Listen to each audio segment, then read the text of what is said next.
Welcome to the first Georgia Housing Summit. I'm Kyle Wingfield. I'm the President and CEO of the Georgia Public Policy Foundation.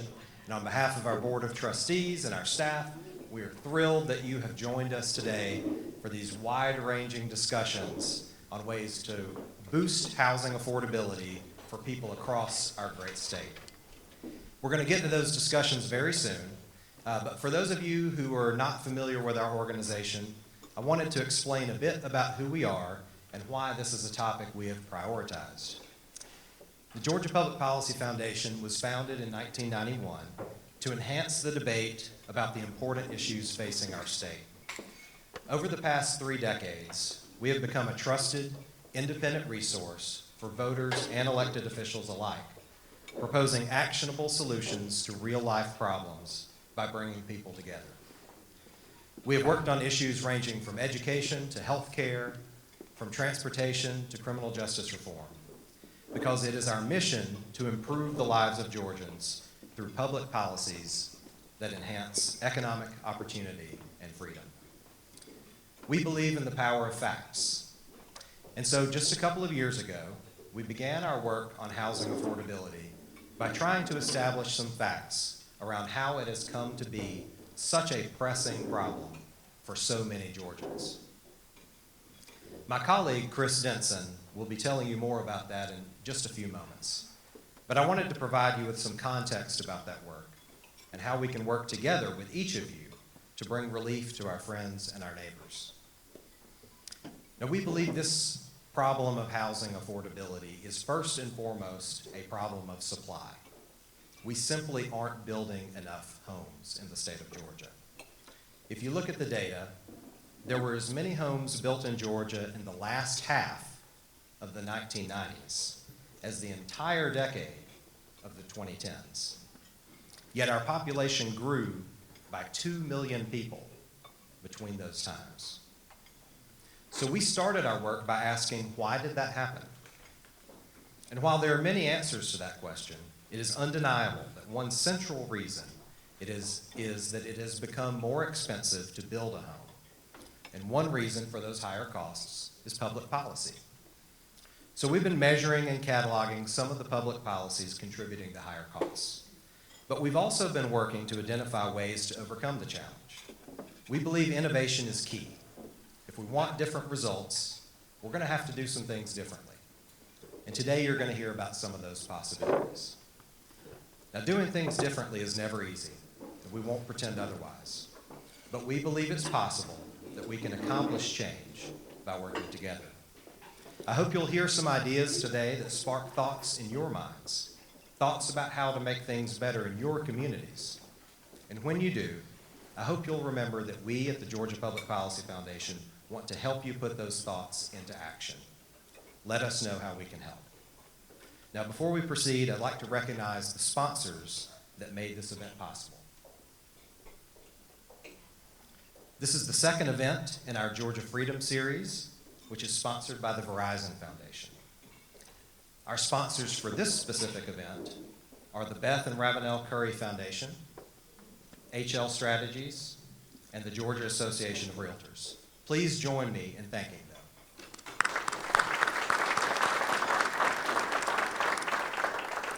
Now, one bit of housekeeping.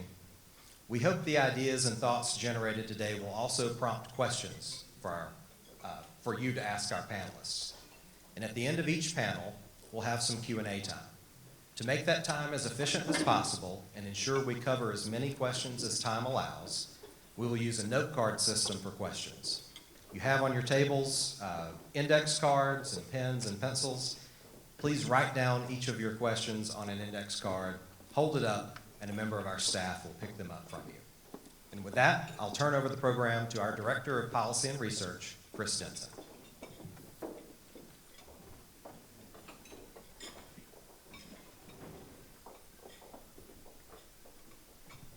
Hey, good afternoon, everyone. Thank you, Kyle. It's afternoon now, right?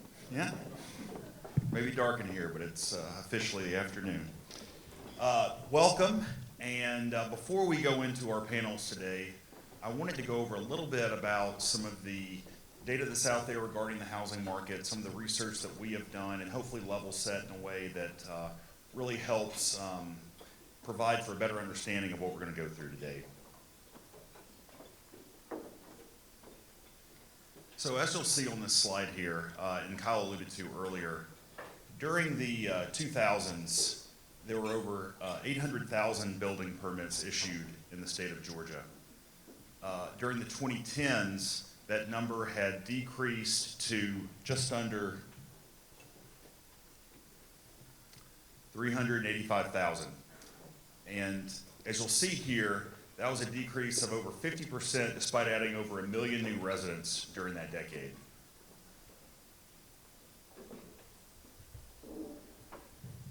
Sorry, I'm gonna have to grab this mic and go. I cannot see either slide here.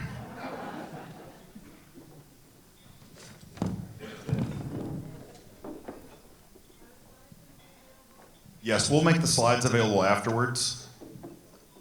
I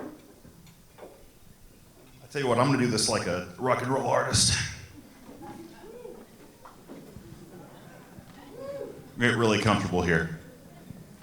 All right, so in August of 22, there was a Joint Economic Committee report that came out in which they said that Georgia was nearly 365,000 housing units short. I provided those last two slides to show that the fundamental issue right now we're dealing with in Georgia is this lack of supply. And you know, if you think about that, we've really got to the point with housing where I often hear people ask me, they say, you know, what can we do to stop these big banks from buying the house down the street? You know, they buy it, they rent it to someone, and you know, either the owner doesn't care, whoever's renting doesn't care, but we have got to the point where you think about housing now like a precious commodity, almost like gold or silver, and so we've really incentivized banks to get into the housing industry. But on this slide here, you'll see that the state of Georgia has really taken a look in recent years on this. And this first anecdote you'll see on the slide came from a meeting of the House Rural Development Council in late 2018. And that meeting was in Dahlonega. And there was a lady that got up from LJ that spoke. And for those of you who may not be familiar with LJ, it's in Gilmer County, county of just over 30,000 people. And she talked about the workforce housing issues that they had in Gilmer County. And you know, despite what kind of most of our data and research focuses on when it comes to Metro Atlanta, despite kind of news media narratives, you'll see that, you know, this is also a rural problem as well. And I've got some notes here. You know, she had mentioned that day that nearly 40% of their poultry workforce lived outside Gilmer County. And now we don't really think of Gilmer County as a high rent area, but that was also indicative. And she said, you know, more than that, 20% of our school system employees live outside Gilmer County as well, and nearly 80% of those are teachers. So when you have this debate about workforce housing and housing affordability, we often think about those first responders, teachers, those people that are, you know, really integral to what we think about when it comes to a community, and just the lack of affordability for many of them as well. And then in 2019, there was the Georgia State House Study Committee on Workforce Housing, and one of the things that came out of that report was the 4 L's that are drivers of the lack of housing affordability. And those are labor or workforce costs, land, lumber or building material costs, and laws or regulations. And then, as you'll hear a little bit here on this next panel from Chairman Washburn, he led the Georgia House Study Committee on Regulation, Affordability, and Access to Housing in 2022, and they identified a 5th L, lending. You know, suddenly in this era of high interest rates that we're now in, that has become as big a driver as well for the lack of housing affordability. And, you know, I put this slide up here to say, you know, workforce housing is the term du jour right now for housing affordability. And if you go to this Wikipedia page,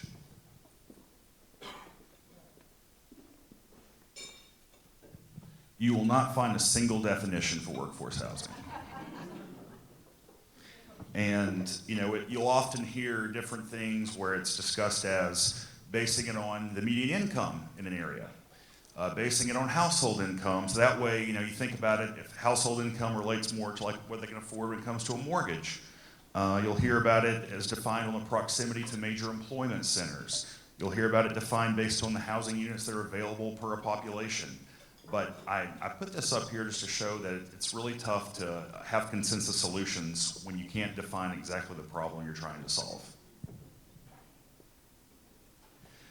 Now, I find this tool very helpful when it comes to thinking about this issue, and I borrowed this from our Tobias Peter, who's the co-director of the AEI Housing Center. He'll speak later today. But AEI uses a tool called the Carpenter Index. And the premise is, can a carpenter afford to live in the home that they build? What they do is they'll take, the average carpenter wages for an area, which corresponds pretty closely to the average income of the city or the metropolitan area.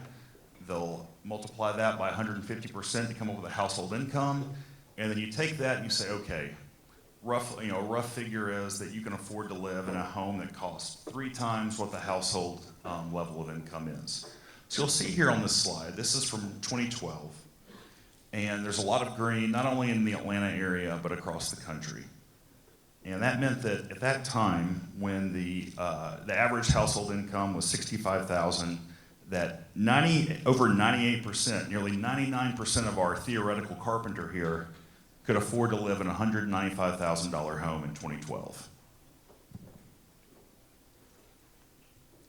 Now, when you get to 2021, right above that text box is an orange indicator for Atlanta. By 2021, average salary at that time was, average household income was $72,000, meaning we're talking about a $216,000 home. By that point in time, less than 37% of our theoretical carpenter could afford to buy a home here in this scenario.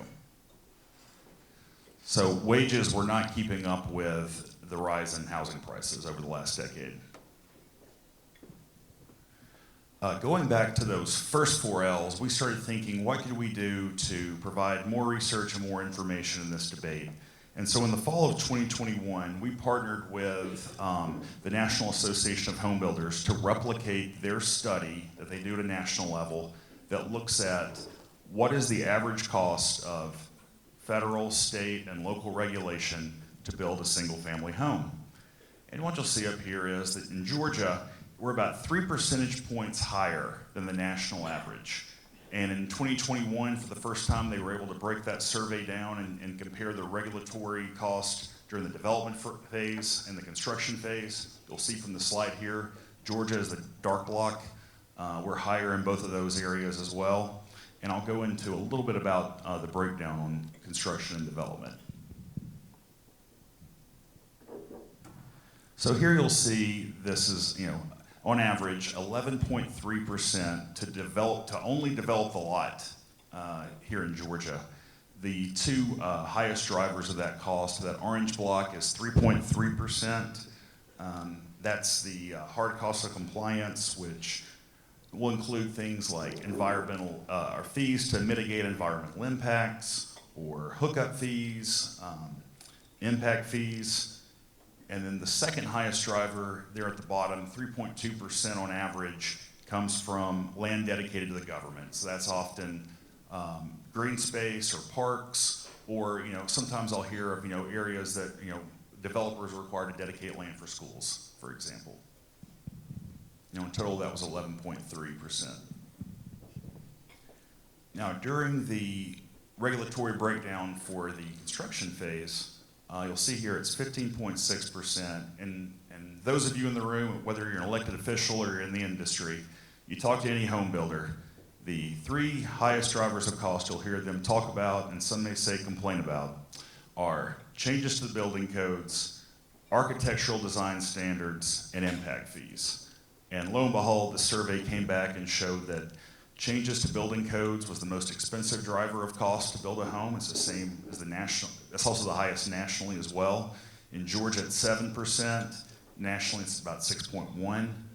The second highest driver of cost were design standards. That's either architectural design standards, aesthetic design mandates, some combination of those terms.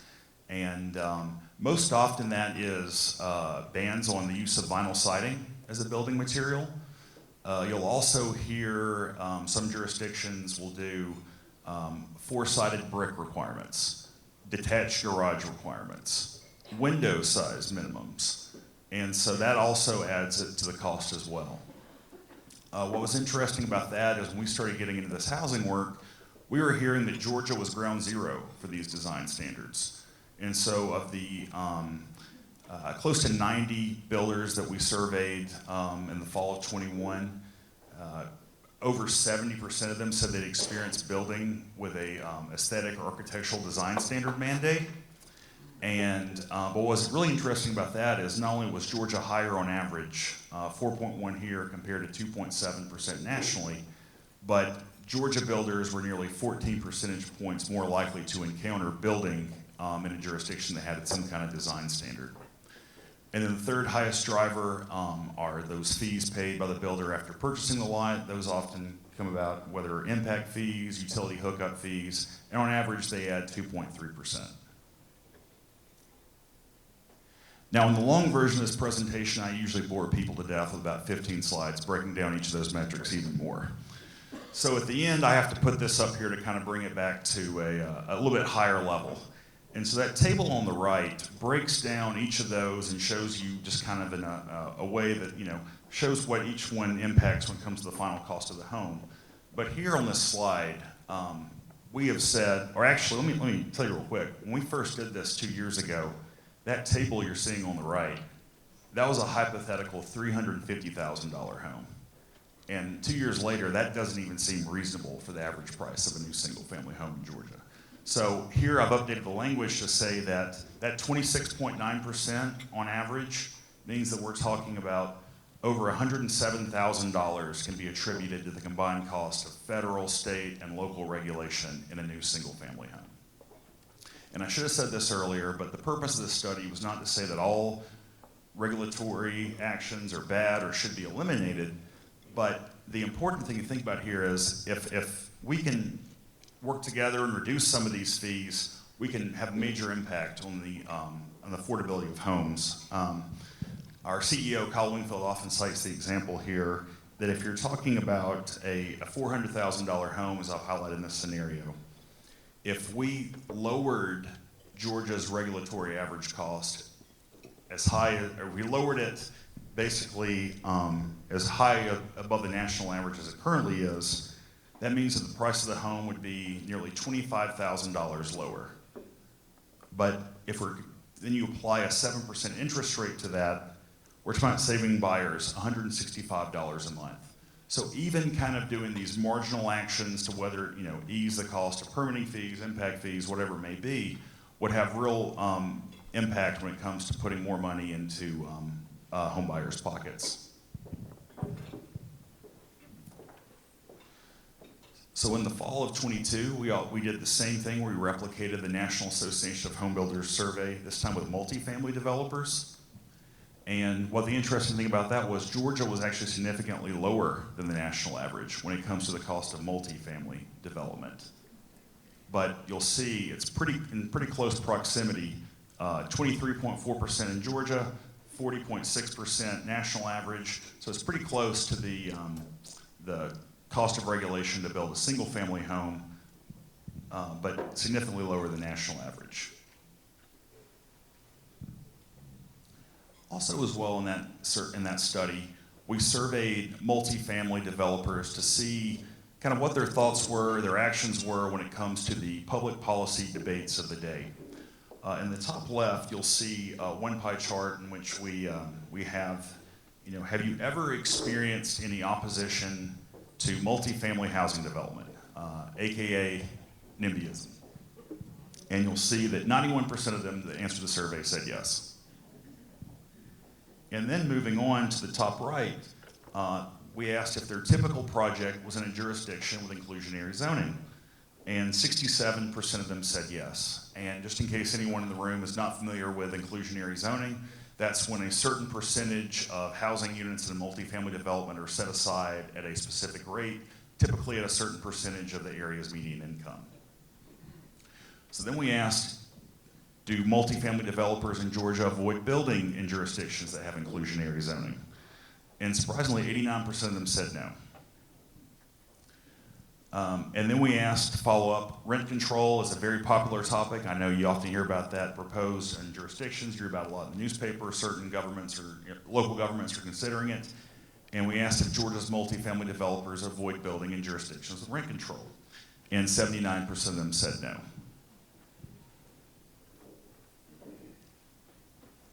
We also did some work on development impact fees, which are what local governments charge for single-family housing, multifamily townhomes, multifamily apartments, multifamily condos. And in the state of Georgia, just under 60 jurisdictions are approved to levy impact fees. And the main reason we started off doing this work is there was no central repository for just what these fees are. So there was no way you could compare it to your neighboring jurisdiction. And I started asking around, and I was shocked that we can't even have like one central database at the state level that provided this information. So that's part of what we did. That's the main reason we did this study, and it's since led to additional studies on the efficacy of impact fees, as well as the transparency and the ways that they're being allocated towards these projects they're supposed to go towards. This map up here you'll see on the slide, we did a heat map. The darker and the larger is the higher the impact fee. This particular example is multifamily apartment impact fees. And I will note that a lot of jurisdictions, when they assess impact fees on apartments, they'll do the same they do for single family housing. So you could have a $7,000 impact fee on a house, as well as a $7,000 impact fee on an apartment.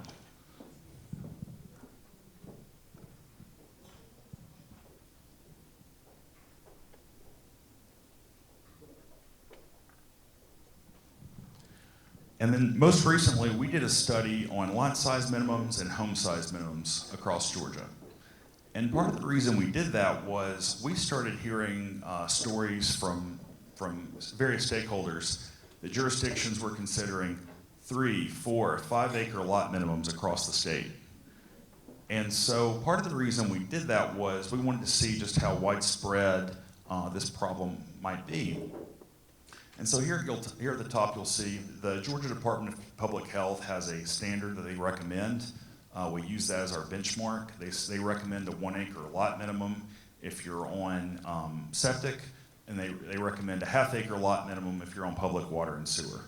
What we found is that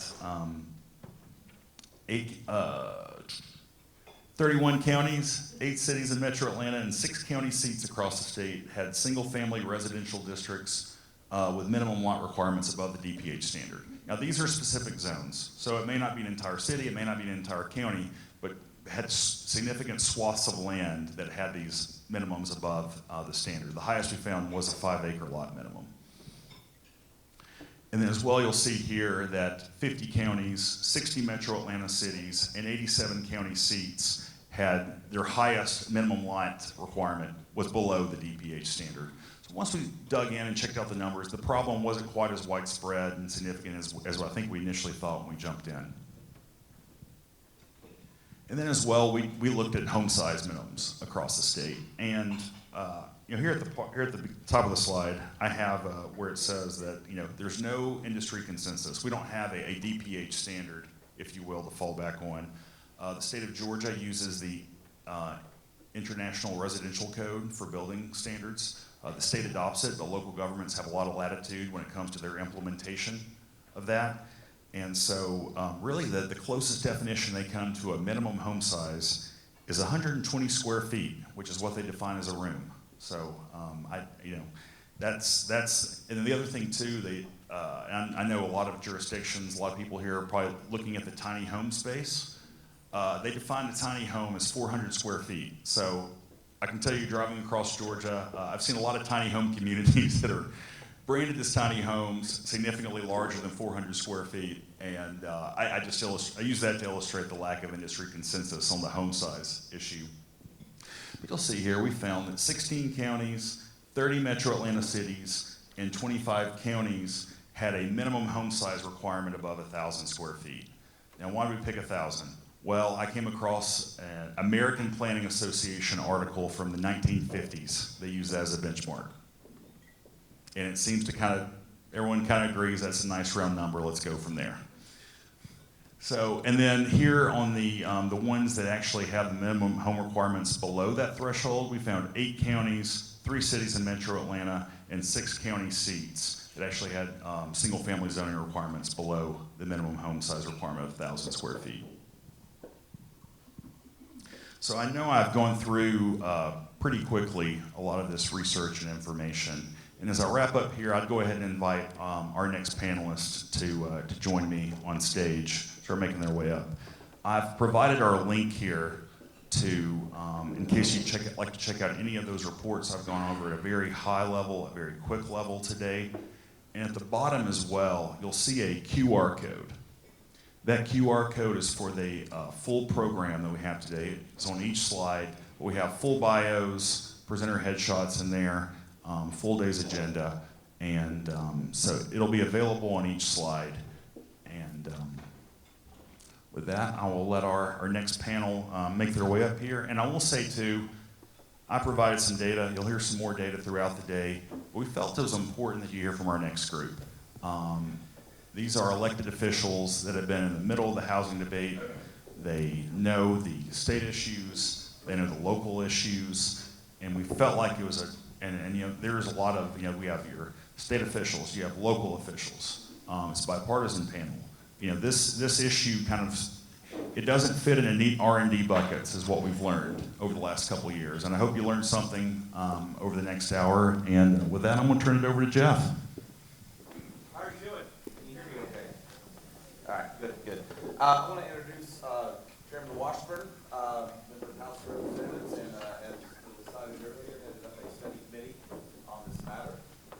Representative Frye, again, one of the champions of housing issues in the House. Chairwoman Nicole Hendrickson, Gwinnett County, and Mayor Michael Caldwell, who lives in Mayor of Woodstock. So, I guess let's get started on this and we'll see where it takes us. Everybody having fun yet? That was a good lunch. Yeah. Well, do you want to, each of you want to say a little bit about something, introduce yourself, and then we'll start with questions. Chairman Washburn. Thank you, Jeff, and thank you, Kyle Winfield and his group, and to all of you for allowing me to be here today. We have worked hard on housing, and I look forward to this discussion. I'm honored to be with you today. Hey, I'm Spencer Frye, represent House District 122, which is right in the middle of Athens. Anybody been to Athens before? Probably walked through the district I represent. I've been in the industry for about 2.5 decades, and I'm the executive director for Habitat for Humanity in Athens, and I'm also the licensed contractor. I've had a blast getting out in the field and doing a lot of the work myself here recently, and I appreciate everybody being here and look forward to the conversation. And good afternoon, everyone. I am Nicole Hendrickson. I'm the chairwoman of the Gwinnett County Board of Commissioners. Gwinnett County is the second most populous county in the state of Georgia. We are facing a number of problems with growth and challenges and opportunities, I should say, with growth, and housing and workforce housing is at the top of mind when it comes to policy and solutions. I'm Michael Caldwell. I'm the mayor of the city of Woodstock. Prior to that, I spent 8 years in the Georgia House of Representatives. I actually came in with Representative Frye. And so hope to be able to bring a little bit of both of those perspectives to the table today and maybe add a little bit of value. Good. Let's start with, we started this in, down, go in reverse order here. Yes, sir. What are some of the things that you've observed, and this could be as mayor, it could be back in your days in the House, that you've observed in changes in the conversation since being elected? Yeah, well, the graphs they just showed you, right? We've seen a lot of change in this conversation over the course of 10 years because the needs changed a lot. So from 2012, when I got elected to the State House, to today, it's a dramatically different conversation in housing and a different need. I think amongst the largest things that I've watched change, though, are I'm watching the word density stop being such a bad word. Does that make sense? So I was a Republican member of the State House. I represent Woodstock, which is for those of you who haven't been, you should come spend money. But we're the 20th largest city in the state. We had 3 million visitors to our downtown last year, and so it's one of the most popular downtown destinations in not just the state of Georgia, but in the Southeast. And that's largely because we've built a residentially dense downtown with a lot of vibrancy and bars and restaurants and walkability. And I like to tease, we're really leaning back into 5,000 years of human development pattern, right? We build to live near where you work and where you play. And so watching that sort of downtown revitalization conversation become a real core around housing, I think has been a change that we've watched over the last decade and a half. Well, I will say the D word is still a bad word. Gwinnett County, density. But we recognize that it is needed, and we recognize that there's opportunities to build density around the corridors that have the infrastructure that can support it. Especially as we move towards adopting and rolling out our comprehensive transit development plan and having transit-oriented development. But I will say that the conversation has not so much changed because people recognize that we need it. They just don't want to live near it. They don't want it in their backyard. But the sense of urgency has become even greater now. For us, because in Gwinnett, we only have 9% land available to develop on, so we know that moving forward, we have to build up. And also, too, is the skyrocketing cost of living, which is hurting people at all income levels. And you know, we define the cost burden. If you spend more than 30% of your income towards housing, you are cost burdened. And in Gwinnett, we have about 60% that are in that bracket, and we have about 20% that are chronic cost burden, which means that they're spending more than 50% towards housing costs. So we recognize that there's that urgency that we have to act now, come up with solutions to address rent, to address you know, the cost of housing. How do we work with developers to incentivize building affordable units, whether it be set-asides, LIHTC, but that too is another challenge in a conversation because how do you incentivize developers to build LIHTC housing? But there are several things that we're putting in place. I know we're going to get to that, but the urgency is now. It's not just in Gwinnett. It's across the region. It's across the state. It's across the nation. This is a challenge that every single jurisdiction is facing. We're coming up with comprehensive solutions. We know we can't point to just one solution because there wasn't just one problem that created it. So we recognize that a comprehensive plan is what is needed, and it's not a one-size-fits-all approach that fits in every community, but what works for Gwinnett County. So what changes have I seen since I got elected? Is that the question? Not what changes have you seen, but what changes in the conversation? Okay. So I was elected in 2012 with Mayor Caldwell, and we were sworn in 13, and nobody was really talking about housing.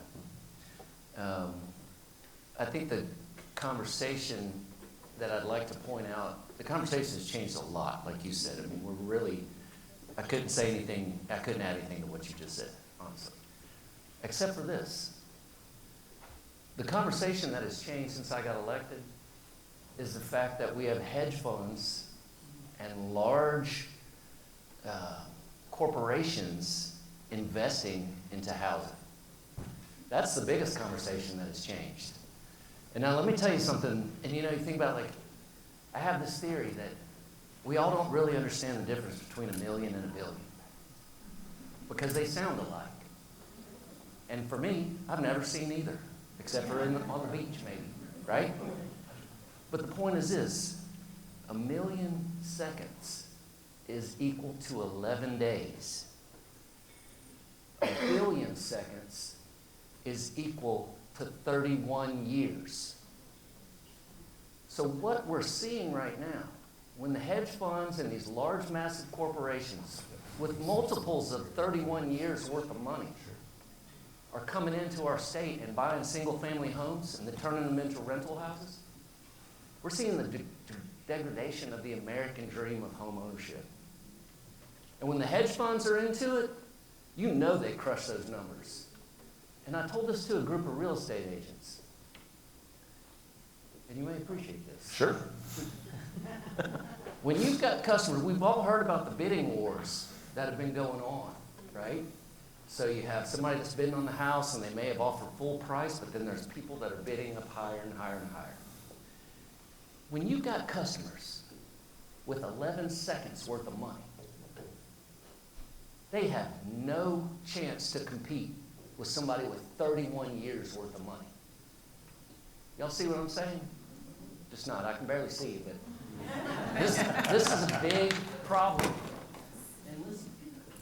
Oh, did I break my mic? No. It's okay for people to make money. It's okay for people to have rental houses. I'm not knocking any of this. But what I'm saying, we're here to protect our citizens. We're not here to protect a corporation. And that is extremely important. We've got to get that attitude back as Americans. Because the American dream of home ownership is something that I was raised with. I hope y'all were all raised with that. I lived in trailers, apartments. I lived in bad places, rental houses. And finally, my parents saved enough money to buy a house.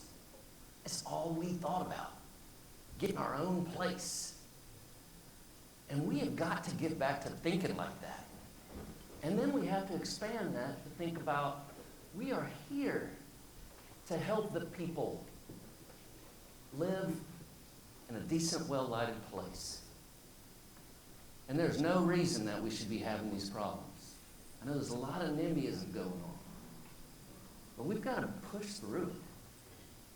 So the conversation that has changed the most is talking about those people with multiples of 31 years of money tearing the American dream of homeownership apart. And we've got to figure out a way to stop it.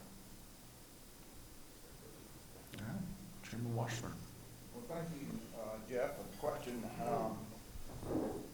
far as how the conversation has changed, of course, now, as Representative Frye stated just recently, we're beginning to hear a conversation about shortage of housing.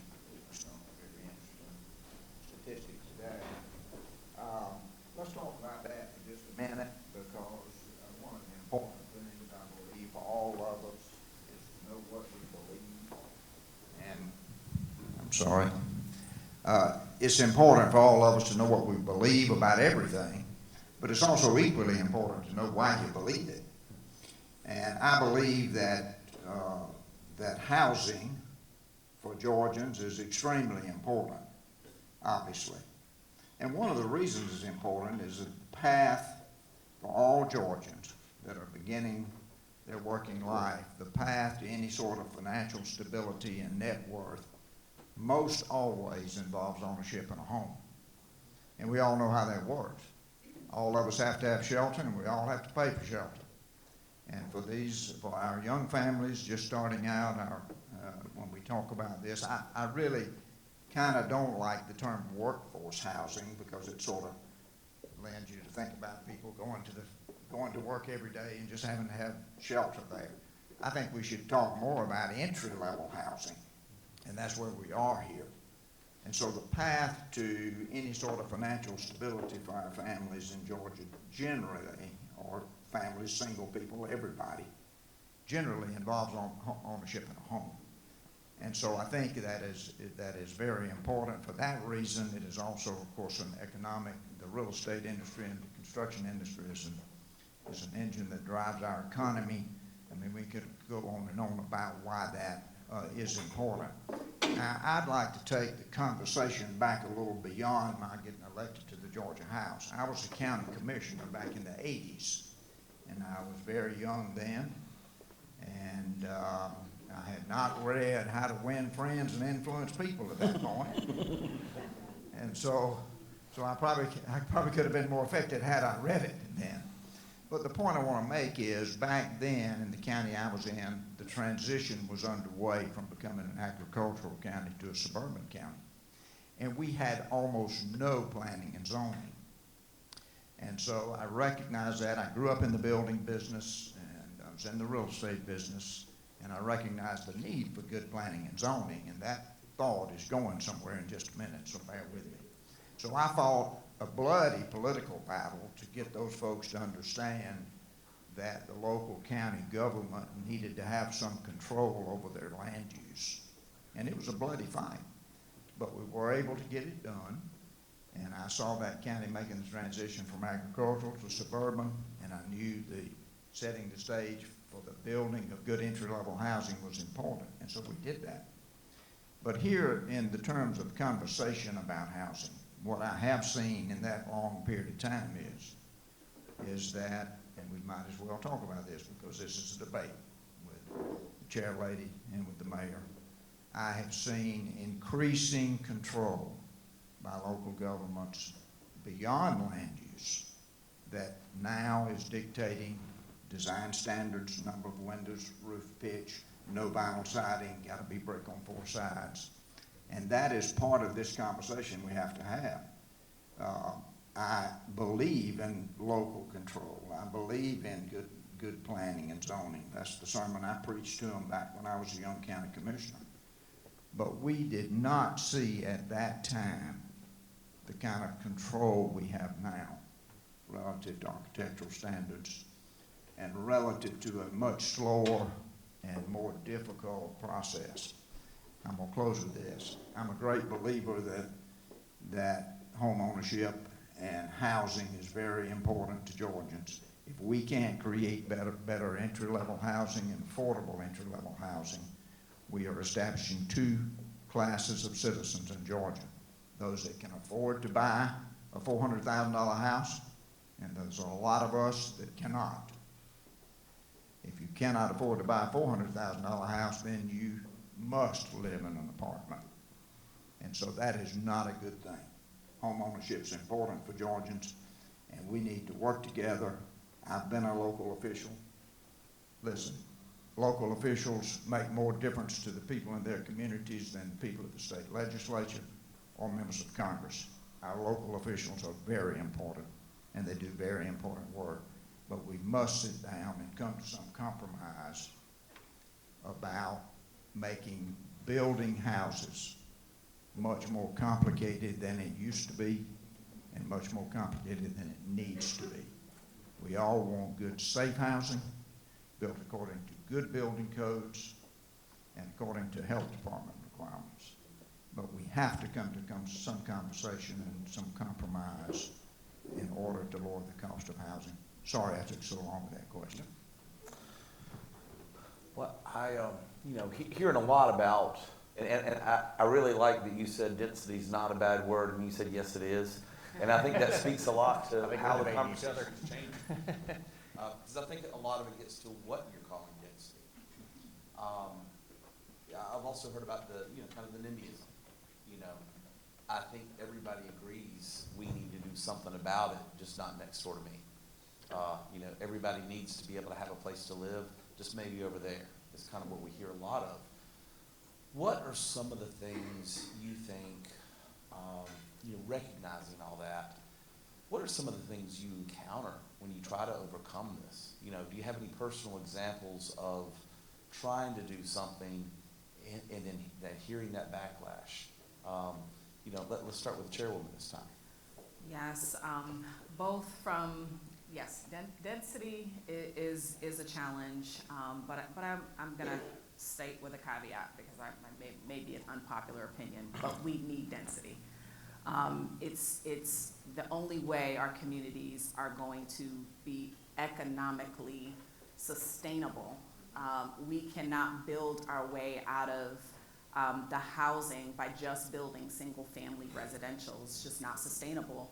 And when you're talking about the tax digest and talking about service delivery, it actually costs local governments more to service a house on a large lot than it does to service a multifamily unit. In fact, multifamily is subsidizing a lot of the services. So when we talk about cost of services, we have to have a balanced digest, which means we have to have a variety of housing types, because at the end of the day, it is about options. Not everybody wants to live in a house. Not everyone who can afford to live in a house wants to live in a house. They want to live in an apartment. They may want to live in an accessory dwelling unit. They may want to live in someone's basement. They may want to live in a cottage-style home, a duplex, a triplex, quadruplex. It's about having opportunity. It's about having options. Ultimately, when we put more housing options available online, that is where we're going to address and move the needle on affordability. So we have to have the conversation about density. Yes, there is a lot of NIMBYism. When the Board of Commissioners in Gwinnett County just did an overhaul of our UDO, which includes our zoning ordinance.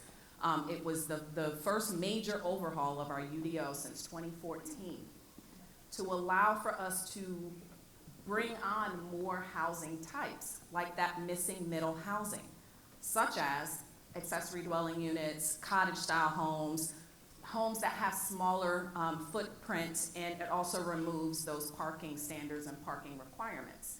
In addition, it also allows us to encourage more redevelopment so that we can build more, we can drive more economic activity and housing towards those vacant shopping centers, towards vacant office parks, in areas where there's infrastructure, but there's no activity around it. So we're looking at redevelopment as a way to also address the housing shortage and bring more available opportunities for housing online.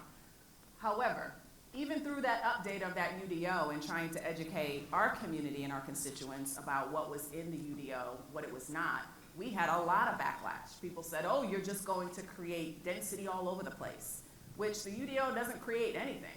It just gives developers more options to present proposals to us during that zoning process. They still have to go through the zoning process and that public hearing process, but it allows developers to bring us new innovative ways to address the housing shortage, because we have to work with our developers. If the developers are, oh, I hear a lot, you must hear this too, developers are lining your pockets. I haven't found the lining. I haven't found the lining, and if they see the kind of car I drive, they would not be saying that. But you know, you're only listening to developers. Well, we need developers. And unless you built your own house, we have to rely on the development communities and the builders community to build housing. If you didn't build your own house, then you relied on a builder to build your house. And you probably knocked out a couple of trees for your subdivision to be there. So these are conversations, this is just reality. We have people that come into our county, that move into the community and want to shut the door behind them. It's too full, we're full. Stop building. I've had people that come to our meetings and say, just stop building. We know Gwinnett is going to add 500,000 more residents between 2020 and 2040. Well, where are they going to go? The response from some of our constituents is, well, just stop building. They'll go somewhere else. But population growth follows jobs. And growth and population growth is a good sign of a strong and healthy economy. And a lot of other large urban centers and urban cores around the nation are losing population, like Chicago and DC, to Metro Atlanta because of the jobs. And we have to figure out a way to house these individuals. And it's not just, well, it's not our problem. No, Gwinnett County is the second largest county. And by the way, we're also the largest municipal service provider in the state, only under the state of Georgia. So we have to address the housing situation because we're part of the region and we're part of the state. And our state reflects 10% of the state's population. So we have to step up and make those bold decisions, despite the NIMBYism. They're valid concerns, but we can work around it. Representative Frye. Madam Chair, you're a rock star. That sounds great. Yeah. She hears that a lot. I bet.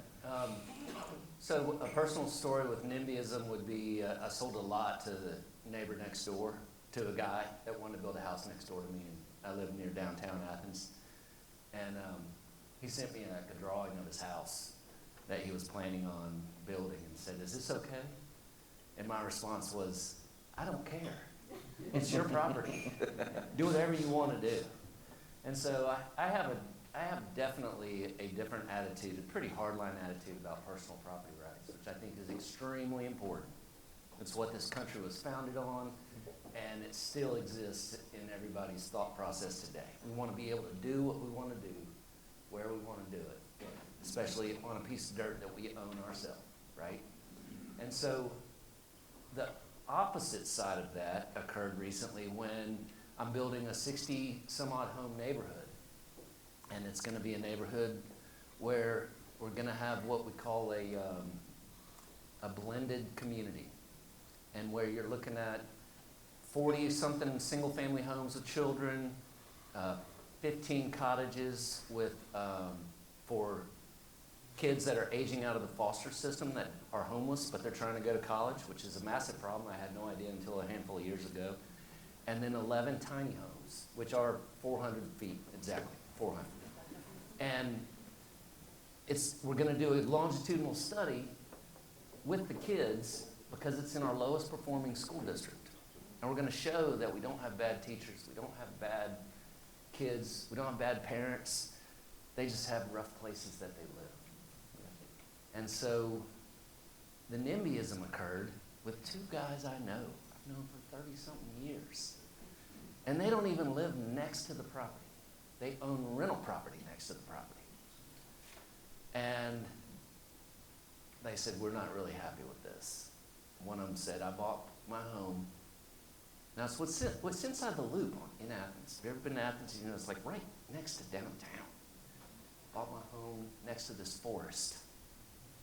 And I was like, Tom, you should have bought the forest. You know? Yeah.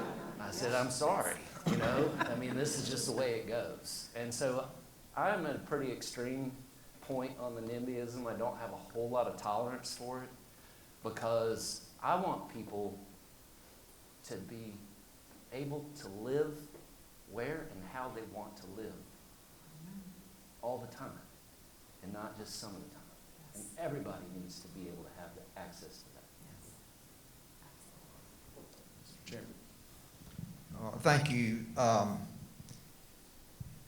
First of all, the chair lady, I met her a few months ago at an event down at the Capitol, and I was very impressed with her that day and very impressed with her knowledge. And I am more impressed than ever today by the way she is approaching this. She has a difficult job there in Gwinnett County. And our metro Atlanta counties where they are just bursting at the seams, and she mentioned something I would like to talk about just for a second before we get to the NIMBYism. She mentioned the taxation issue, and that is part of the problem here and part of the puzzle when she and her Board of Commissioners are looking at potential growth and the cost to deliver services to that growth, both in education and other service delivery.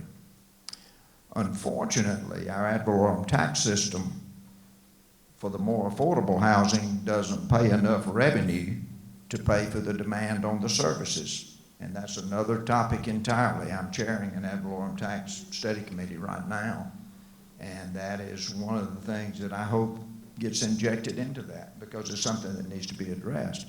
Because for us to look at local governments and say, no, you need to let as many people come as want to come here. Well, that is a challenge to them to be able to deliver the services and to keep their millage rate down at an acceptable and reasonable level. And so I wanted to make that one comment about that. And I think she is doing outstanding work there in a very challenging situation to try to do some things like increase the density. And also, let me point out quickly too, freedom to choose whether you want to own a home or live in an apartment is part of our basic freedoms. And so there's no suggestion that everybody must own a home. And so I appreciated her comments about that as well.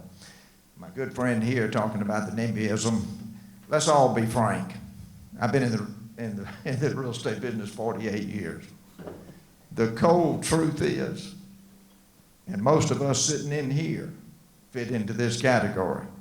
If we have our home and we enjoy it and we love it and we're happy with it, most of the time we don't really care if anybody else has one or not. What did she just say? Her people said, well, just quit building. We just need to quit growing. The truth is, I'm in the business. There's a beautiful wooded tract of land about a half a mile away from my house. And the cold truth is, if I ever see bulldozers out there pushing down trees, getting ready to build nice housing, I'm going to be saddened by it because I like looking at the trees. We all do. But if our state's going to grow, our people have to have a place to live. And that is where real courage by our local officials to say, well, no, we have to provide housing for people. So NIMBYism is basic in all of us to an extent. But that's unfortunate because if we want to grow, and we have to have a place for our people to live. I'm not sure how, especially as a local official, I would say to our other local officials in the room, a lot of times, you know, there's 40 or 50 people maybe in your community that scream the loudest that don't want things to grow. And I don't think we can let a small group of people who just happen to scream the loudest intimidate us. There are times when you know, we must look at the bigger picture here. Because, you know, everybody is living in a house that somebody else didn't want built, probably. And so we have to be realistic and just be somewhat immune to those cries of, well, we don't want to grow anymore. And a lot of our folks don't want to. But that is, you know, that is a public policy challenge for us to try to have orderly growth and to have balanced growth. There's room in a good planning and zoning situation, there's room for everything. And I always preached that sermon when I was fighting those bloody political battles years ago. Is there, in a good zoning plan, there is room for everything, for all price ranges and for all sizes and for all of those sorts of things. But it is hard sometimes to, I remember one of my friends used to say, well, he gets, talking about another public official he knew, he said, oh, he gets 5 phone calls and he says that's a mandate from the people. And so it's not always that way, and so it is a challenge, especially for our good local officials. But let me just say, we have 2 excellent local officials here on the stage with us, and they are both good people doing good work, as I know all of you out there who happen to be in local office are doing as well. Thank you so much. And if I could just add, thank you for your leadership as well, and I really appreciate you providing this platform. We are really trying to move people from NIMBY to YIMBY. Not in my backyard to yes in my backyard. Mr. Mayor. Yeah, how about you? I'm not even going to pretend like I remember your question anymore, but I'm going to respond to what they've all said. Yeah, just an experience with NIMBY. We certainly have it. I told you guys we're the 20th largest city in the state. We near 600 cities in the state. But the reference point I want you to have in that number is that we were 4,500 people in 1990. We're almost 40,000 people today, and our footprint hasn't changed. So unlike a lot of metropolitan Atlanta counties that will talk about, oh yeah, look at our growth because we annexed half of Metro Atlanta. We actually did just add and grow. And through the course of that, one of the benefits and advantages I think we have in my city is that we all came on purpose, right? We know it's a growing city because we moved in. The irony is when we do run into NIMBYism, it's almost always somebody who got in like 18 months ago saying, I don't want that person to come in now. The benefit to that is that most of their neighbors see it. And so I've got a fairly unified council who recognizes that, hey, you don't get to close the door behind you. I've literally had people come to a council meeting to argue against a development that was less dense than their neighboring neighborhood because of the density. And there's an irony to that isn't missed. What I want to make sure we're all clear on together, right, is that Chairman Washburn, I could have probably used How to Win Friends and Influence People during my time in the State House a little bit better than I did. I built a reputation for being a fairly raw Adam Smith capitalist and got to know the Georgia Public Policy Foundation fairly well through that process. And given that you're sitting in the room, I've got a feeling you probably align with that mentality very well. We specifically, those of us who think about free markets that way, have to recognize that housing in general, the idea that the average American owns a home, doesn't rely solely on Adam Smith raw capitalism. It is a public-private partnership and has been for 3 generations. This is only because we use words like the American dream and we all have a general understanding of what that means, that we actually have this kind of industry in this country. If you think that mortgage rates are what they are, even as they've been increased, solely based on Adam Smith capitalism, you're out of your minds. We made it a public policy priority in this nation that the average American would own a home, and now that we have to ask our question, why? Because they're not farming on that land, right? Those are not productive assets, except for the fact that they increase in value. So what we recognized was the average American is not going to own a business, but we want a healthy middle class in this nation. How do we do that? You get them into home ownership. And that the reason that matters is that we've seen roughly 75 years of that public policy priority in this nation don't conflate the fact that that was about the most peaceful 75 years of global stability we've ever seen. Why? Because a healthy American middle class means political stability in the nation, which means political and global stability. And it is also not a coincidence that since the housing crisis in 2008, we've watched more political instability in this nation than we did for arguably decades before, because we've watched the housing, you've watched wealth in housing start to dissipate. We've watched now exactly what Chairman Washburn raised, a separation of class. Can you afford to buy a house and build wealth, or can't you? And so what I want to make sure we all recognize is absolutely affordable housing must be a fundamental priority of all of us. That does not always mean let the market reign cold, because I'll tell you, a rental payment and a mortgage payment are not equal. Do we all recognize that? That makes sense to all of us? If we want to build a financially stable and healthy middle class in this nation, like we have for generations, we do it through home ownership. And that requires partnership of every level of government and every private sector partner in the room today. And if we're not all part of that conversation, all working toward it, the city to the south of me and the city to the north of me are now both majority renter cities. Okay? Now, I'll tell you, I'm not anti-renter, I'm not anti-apartment. Roughly 25% of the housing units in my city are apartment units, not just rental. Okay? But we're about a 65% ownership model. To me, that's a really healthy mix. It's national average. We've got to maintain and figure out ways that as local governments and as a state government, that we're not just forcibly doing this, but that we're incentivizing the kinds of behavior in the lending market, the development market, the government market, and the private buyer to incentivize home ownership moving forward. If you wonder why millennials and Gen Z are blaming the system today, it's because they're objectively making more money than their parents did. They're objectively poorer than their parents were at their age. That's not because they're worse at saving than their parents were. I'll spoil it for all of you who are the parents of those kids. You were not better savers. You can tell them that all you want. You bought houses out of college, right? They didn't have that option. And so now they're looking back and they're blaming the wrong parts of the system. It's a fundamental policy priority, and it has to be at every level. Rock stop right here. I do want to remind everybody, write down some questions so we can have some questions, and I'm going to try to leave enough time for questions. But let's hit something that I think we're hitting on. We've already answered some of this. But Representative Frye, let's start with you. What are some things we can try next? What are some things we can approach to try to tackle this problem? Because I think we all agree, like the old bird song, there's a time to live, time to die, there's a time to rent, there's a time to buy. So the people that want to buy a home, want to be able to afford a home, I think that can inversely affect the rental market too. What can we try? I think looking at it from a purely supply and demand basic level, we need to put more doors in the market, right? So that's a term I've just been using, just put it like, the more doors we have, if it's a commodity, the more you have, the lower the price stays. Now, I'm not into any sort of fantasy that housing prices are going to go down. They will go down a little bit eventually, but our rent's going to go down because we build more. But at least we can stabilize it by putting more doors in the market. Legislatively, we've been working on what we're calling the Choice Act. I forgot what choice stood for. Hold on a second. I'm sorry. That's all right. We just came up with it the other day. So this is the Community Housing Options and Increasing Cost Efficiency Act. All right? We needed another acronym, guys. That's what we do. That's really what we do.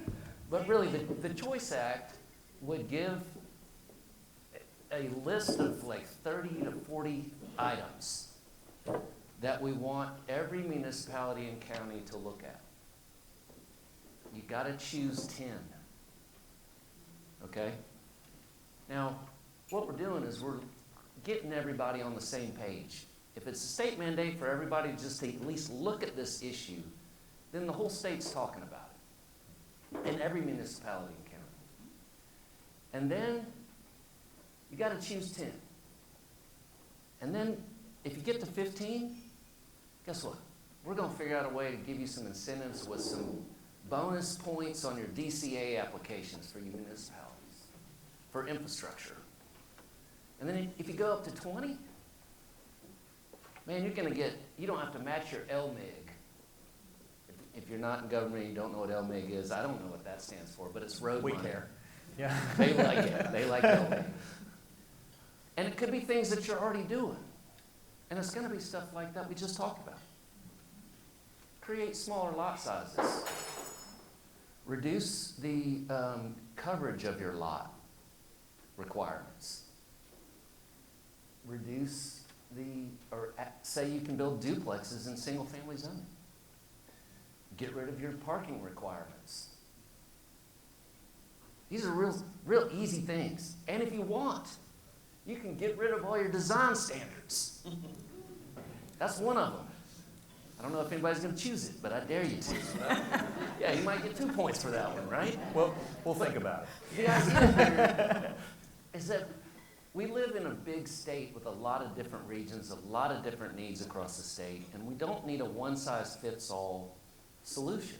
But if we can get everybody on the same page talking about it and give the municipalities and the counties choices to choose what to do in their own area based on the needs of their own community, then I think we can at least take a step in solving this, at least the first step. Now, don't take into account all those numbers. You can't quote me on that because that's going to change 9 million times before people above me are going to change it. But the general idea is to incentivize municipalities and counties to actually address this issue in ways that fit their own community. And I think we can get together and do that. It's called the Choice Act. And this is the first time I've spoken about it publicly. And so, Yes. thank you. Chairman Washburn has been a great partner in this. We've been working together, and hopefully we can get y'all's support on it. I can't Thank you. send it out yet, but I'll get it out to you Thank you. soon. As you know, the counties are political subdivisions of the state, and so we get our powers from the state, so that means a lot that this state has signaled its responsiveness to address the housing challenges. So I wholeheartedly appreciate that. Thank you.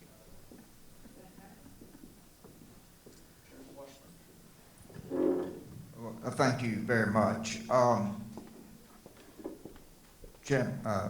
Representative Frye is too modest in kind. He has done a tremendous amount of work on this choice plan that he just presented to you. And he gave me the basic idea, and we have had some conversations about it, but I am so impressed with all the work he has done on it. And Chairman Frye, Representative Frye is a Democrat. I am a Republican. The chair lady, I'm assuming, is a Democrat. I don't know that I ever asked you. And I know Mayor is a Republican. What's my point? 4 good people sitting on the stage, two different parties, but cooperation and working together to solve this issue. And I cannot, thank you, I cannot stress, our system is built on compromise. And one of the things I learned quickly after getting to the House, and of course I knew it from my county commission days as well, but you know, our system is designed that no one person or small group of people can have too much power. That's the genius of the American form of government. And we compromise, and we discuss, and we agree or disagree, but we compromise, and that's the key to this. But it has to go beyond the 2 parties. It has to go between the levels of government as well, with our county commissions and our mayors and councils. You know, we have to work together to try to make this work, and I can't tell you how much I applaud Spencer Frye for all his hard work. He has been such a strong ally to me. And and of course I'm blessed to be in the majority party, and I did chair that study committee, but Spencer Frye has stood with me and has tried to help me every step along the way, and I cannot tell you how much his friendship means to me and how much his public policy work here means. And your round of applause to his idea means a lot to me, because he is we are ready, he is ready to roll this out, and I want to give him most of the credit for it because he's done so much hard work on it. So back to the basic question, though, I think density and maybe and let me tell you this little personal story. I've been very vocal about the idea that we need less local control and that local government's overreaching and we're all of that. I've got two friends down in South Georgia that are former mayors, and I had to go down to South Georgia I'm honored to be on the Public Health Committee now and also on the Appropriations Health Subcommittee, and got invited to go down to South Georgia to look at some health care facilities. And so driving down there, I drive through the little town of Sylvester, where Mayor Bill Yerta, who is now Representative Yerta, and I just was so impressed with it and how pretty the little town and community is. And then I was in Thomasville, which is equally pretty. And as I was leaving Thomasville, I went out, I was down there, my wife didn't go with me on this trip, and I was down there by myself, and I was walking around the block one night to go eat dinner. And I was looking and just admiring the neighborhoods and how they looked, et cetera. And as I was leaving that day to drive over to another event, I went by some little attached housing units. And they were small units and modest units. And I'm not sure if they were condominiums or apartments for rental. But I couldn't help but notice how attractive they were, even though they were small and affordable. My point is about that no one is telling you that you should just let anybody build anything, no matter how it looks. I mean, we know our people want our communities to be attractive. So there are ways, though, for us to be able to reduce cost without you just giving up any control over. You may have particular neighborhoods that have more historic flair or something. I'm just trying to make the point that I think that the situation of design standards, that we can work together on that, but you not to feel, for our local government people not to feel like they're giving that away. I think density, if we had to point to a single thing, is density and minimum square footage is huge. There's two things in my real estate career that I would point to always when you're talking about what makes communities really grow and people want to come to the communities. One thing is schools, and good schools. People care about their children, obviously, and they want their children to be in the best schools, and good schools will make the housing demand really grow. The other thing is infrastructure, water and sewer.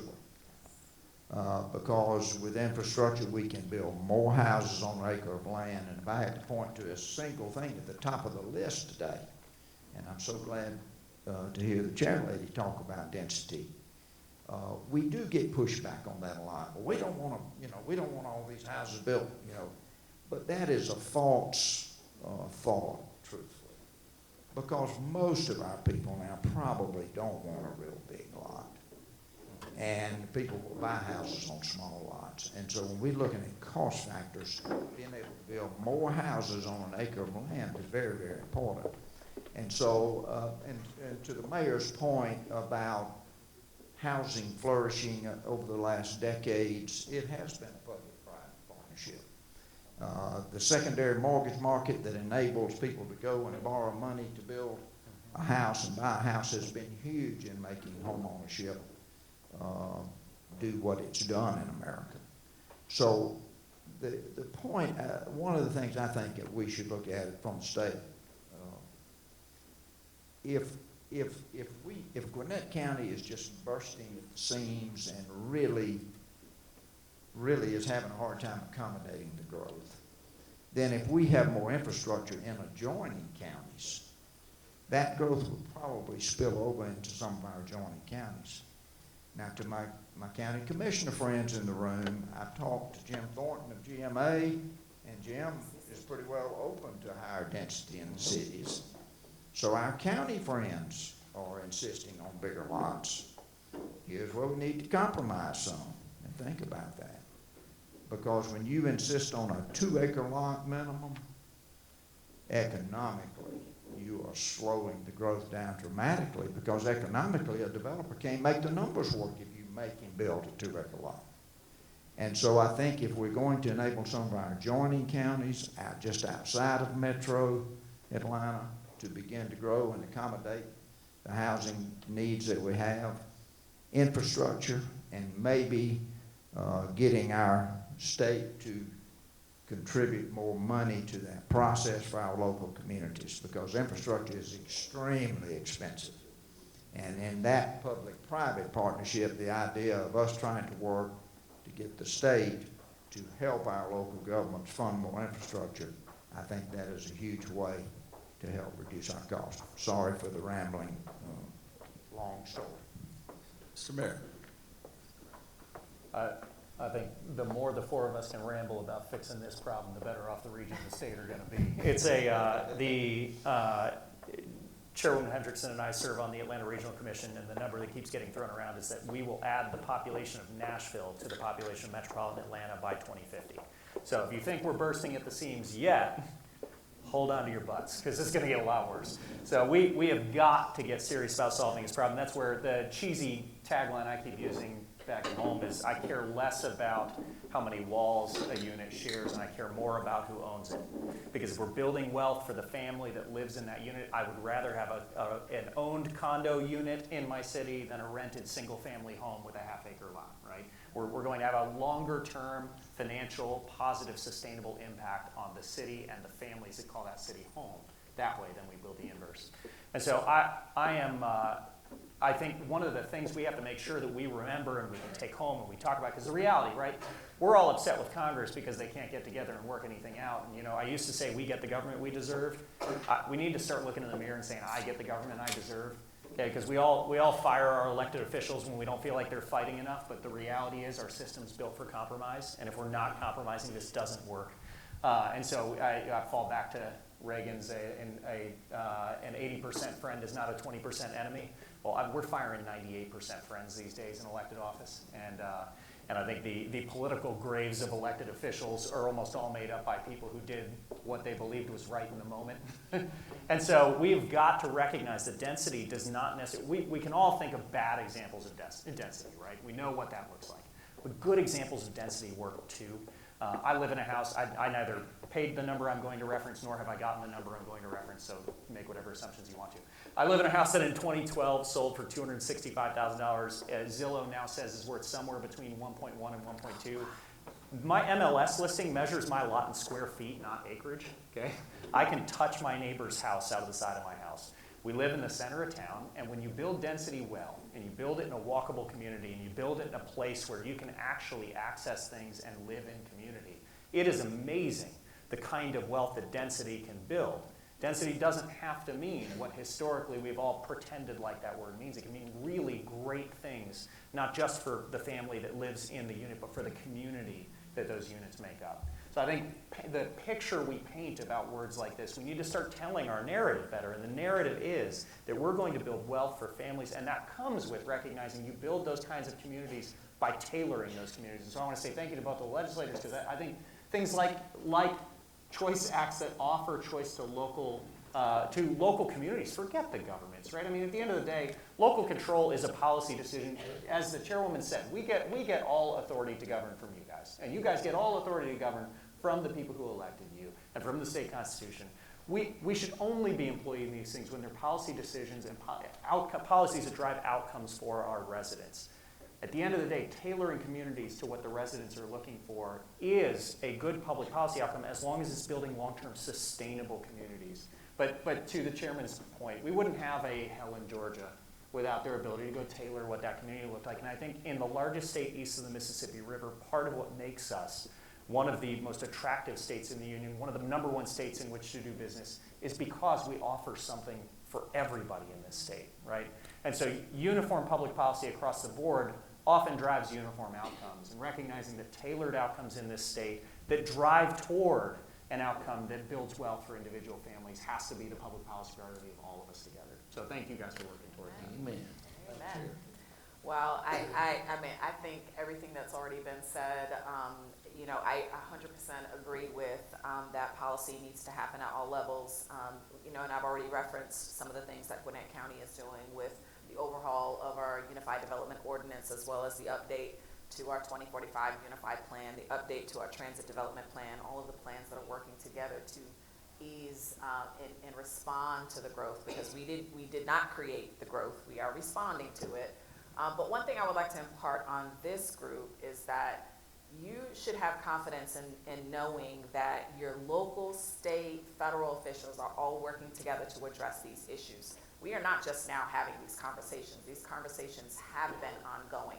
The Georgia Municipal Association, GMA, the Association of County Commissioners of Georgia, ACCG, state, local, Atlanta Regional Commission are all working together on these bipartisan solutions to create a plan that works for all Georgians. So we're all working together. We're not working in a silo, which is what I love about having conversations like this, and it just commits to the public that we are being collaborative and pragmatic about our approaches to the housing challenges. Okay. Do you mind if I jump in real quick too? Can we all recognize that we're trying something, we're all collectively trying to fix a problem that's never happened before, right? This is a brand new problem, so we're gonna break things as we try to fix this. Yeah. And that's part of why I think free markets of cities and counties within a collective state that's focused on the issue are so important, because we don't know whether the policies we're all going to set are going to work or not, and you'd rather that fail in Woodstock than fail statewide all at the same time. So making sure that we have the opportunity to treat this like a free market of policy, I think, is a really great feature, not a bug. Well, Mr. Mayor, Madam Chairman, Representative Frye, Chairman Washburn, I appreciate you taking the time today. Y'all had some wonderful answers. I appreciate all of you out there. You had some wonderful questions. Unfortunately, we are over time. But what I am going to do is I have a stack of these questions that might add another hour if we were to go on. But I'm going to share it with the members if y'all want to look at these. Great. Many of these are some good suggestions, not just questions. It's about adaptive reuse, some other things. I think these are some great ideas, and perhaps we can find a way to address your question, maybe find during the break, something like that. But thank you. Thank you. Thank you. Thank you guys all.